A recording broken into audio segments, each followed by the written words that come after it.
nama Bapa dan Putra dan Roh Kudus. Amin.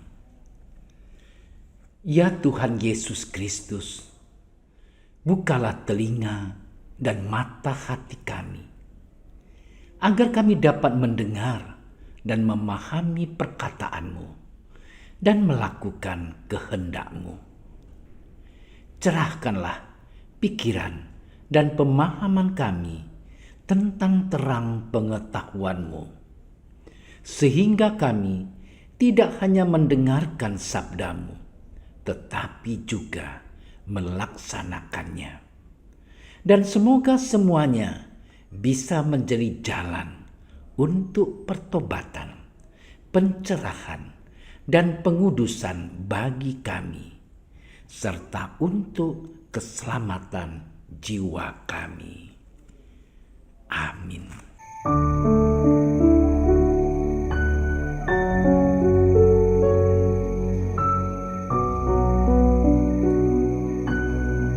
Pada waktu itu, pergilah Yesus ke bukit untuk berdoa. Dan semalam-malaman ia berdoa kepada Allah.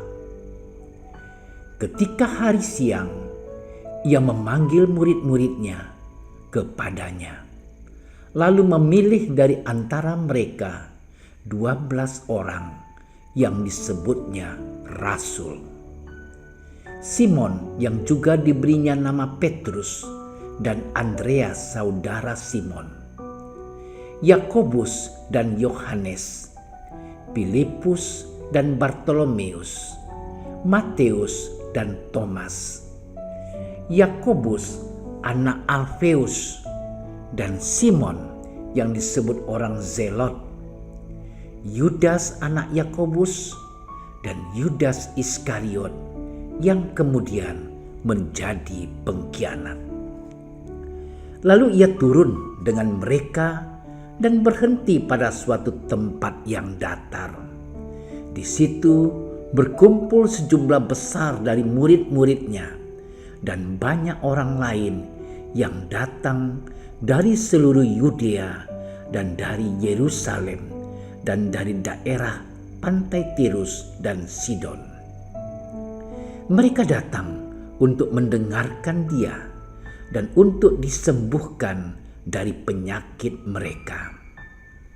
Juga mereka yang dirasuk oleh roh-roh jahat beroleh kesembuhan.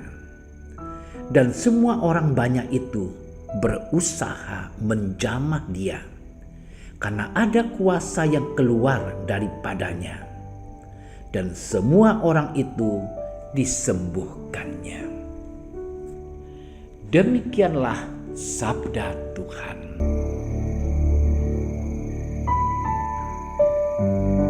Saudara-saudariku yang terkasih dalam Tuhan, berdoa itu gampang-gampang susah. Jika doa hanya sekedar menutup mata, lalu dengan tenang mendengarkan doa yang diucapkan pemimpin ibadat atau orang lain, maka berdoa itu gampang. Tetapi jika kita sendiri yang harus mengucapkan doa dengan wujud yang khusus pula, apalagi kalau disuruh berdoa oleh orang lain, maka doa itu bisa menjadi suatu beban berat. Menjadi lebih susah dan berat lagi jika ternyata doa-doa kita seakan tidak pernah terkabulkan. Seakan-akan Tuhan tidak mau peduli, padahal kita sudah berlutut berlama-lama di gereja atau di kamar. Mulut kita sudah komat-kamit mengucapkan doa-doa yang panjang, bagaikan sedang mengucapkan mantra, dan jidat kita berkerut mengupayakan konsentrasi besar. Bagi orang yang hidup rohaninya sudah matang dan mendalam, doa sudah menjadi kebutuhan dan sumber penghiburan rohani. Sedangkan bagi orang yang berdoa selagi perlu atau sekedar menyesuaikan diri dengan lingkungan, maka doa itu bisa jadi beban. rutinitas dan kegiatan yang melulu lahiriah. Saudara-saudari terkasih dalam Tuhan, berdoa itu bukan hanya kita saja yang melakukannya. Dalam bacaan Injil kita sudah mendengarkan bahwa sebelum Yesus mengajar, kemudian memilih para murid-muridnya dan menyembuhkan orang yang sakit, Yesus terlebih dahulu berdoa. Yesus pergi ke bukit dan berdoa semalam-malaman. Mengapa Yesus berdoa?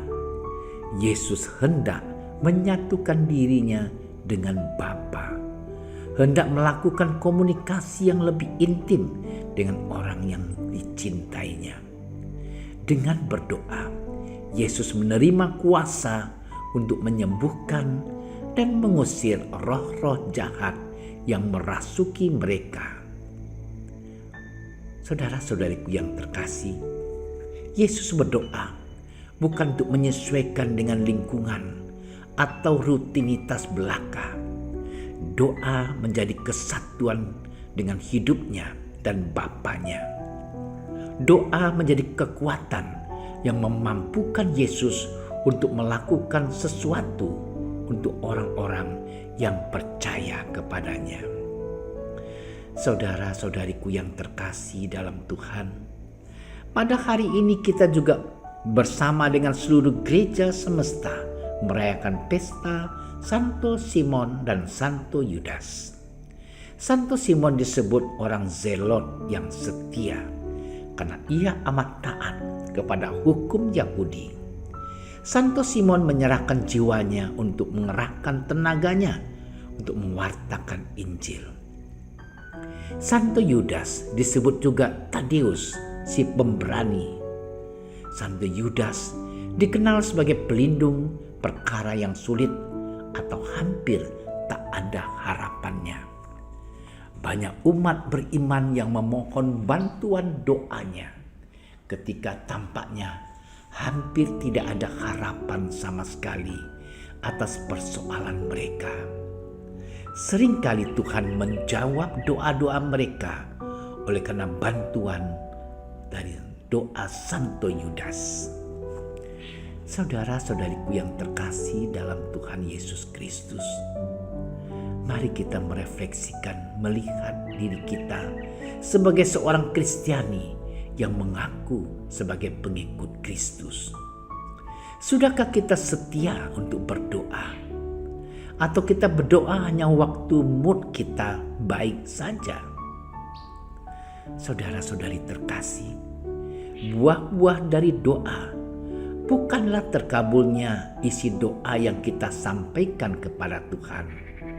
Hasil dari doa itu sendiri sangat personal sifatnya, yakni bahwa dengan berdoa seseorang itu menjadi lebih baik, menjadi lebih dekat dengan Tuhan dan sesama, menjadi lebih sadar diri, mempunyai hati yang peka dan tentram. Dengan berdoa, maka orang-orang akan semakin dekat dengan Tuhan dan semakin peka dengan suara hatinya dalam hidup sehari-hari.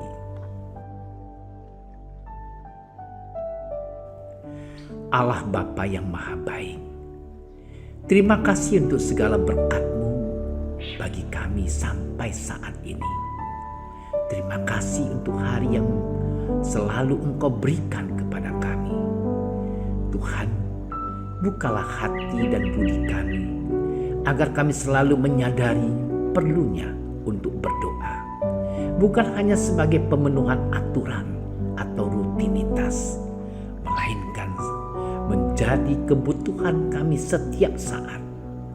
Semoga dengan doa kami mampu membuka diri kami kepadamu, hingga akhirnya kami mampu menyatukan diri lebih intim dengan Dikau. Amin. Dalam nama Bapa dan Putra dan Roh Kudus. Amin. Doa Santo Yusuf. Salam penjaga Sang Penebus. suami perawan Maria yang terberkati, kepadamu Allah mempercayakan putra tunggalnya. Kepadamu Maria menaruh kepercayaannya.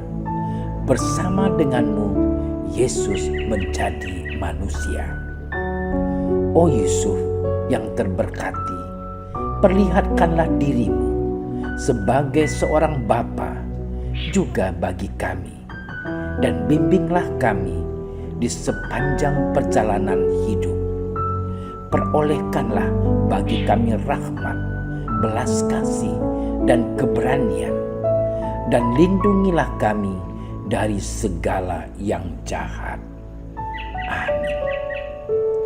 Bapa kami yang ada di surga, dimuliakanlah namamu, datanglah kerajaanmu, jadilah kehendak-mu di atas bumi seperti di dalam surga.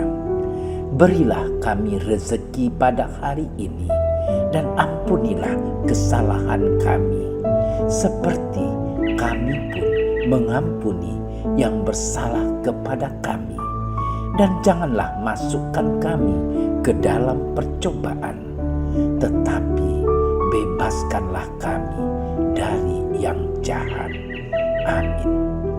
Salam Maria, penuh rahmat, Tuhan sertamu. Terpujilah engkau di antara wanita, dan terpujilah buah tubuhmu Yesus. Santa Maria, Bunda Allah, doakanlah kami yang berdosa ini, sekarang dan waktu kami mati. Amin. Kemuliaan kepada Bapa dan Putra dan Roh Kudus, seperti pada permulaan, sekarang, selalu, dan sepanjang segala masa. Amin. Terima kasih sudah menyaksikan renungan hari ini. Jangan lupa like, subscribe, dan aktifkan tombol loncengnya agar Anda yang pertama mendapatkan notifikasi updatean renungan harian dari Komsos Keuskupan Padang. Dan bagikan ke sosial media agar saudara-saudara kita dapat mendengarkan dan merenungkan firman Tuhan.